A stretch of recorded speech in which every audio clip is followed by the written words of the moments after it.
Hello guys, welcome back to the channel Learn Think Right. We have started with JavaScript and in this video we'll be seeing if else ladder in JavaScript. So what is if else ladder?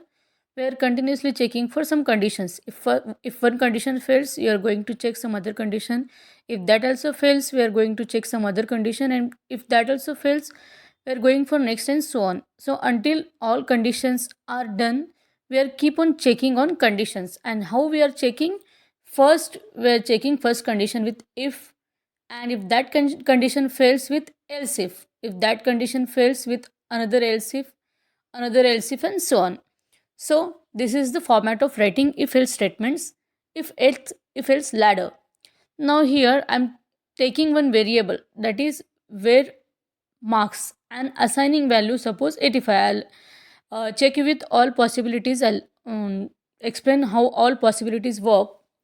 First we are taking 85 in marks, and just forget that what is the format of displaying the result. Okay, if you have scored more than 80 and marks less than 100, okay, this condition is necessary over here. Otherwise anyone can enter any values more than 100 also, or less than 0 also. So for avoiding that, we're checking for condition less than 100.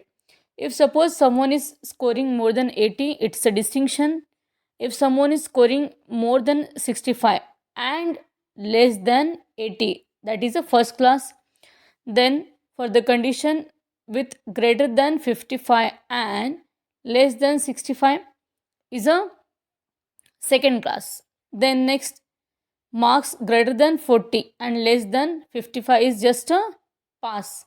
And if suppose someone enters, now next is condition for fail. If the marks are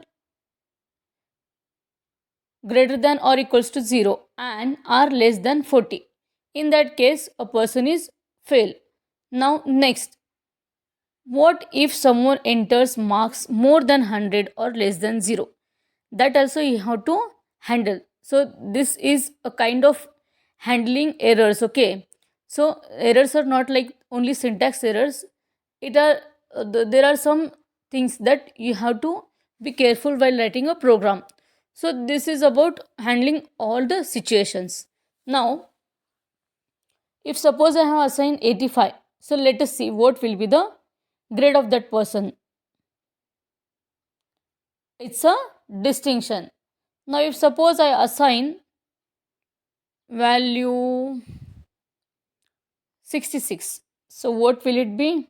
It's a first class. Next, if I assign value suppose 56, what will it be? It's a second class. Then if suppose I assign here 45, what will it be? It's a pass. And if suppose I assign 33, then it's a fail. And if suppose I write any value greater than 100, what will happen? It simply displays invalid marks. So this was all about if else ladders, handling the conditions, how to be careful while writing the conditions. Okay, so we'll be seeing more in upcoming videos. Till then, subscribe the channel. Thank you.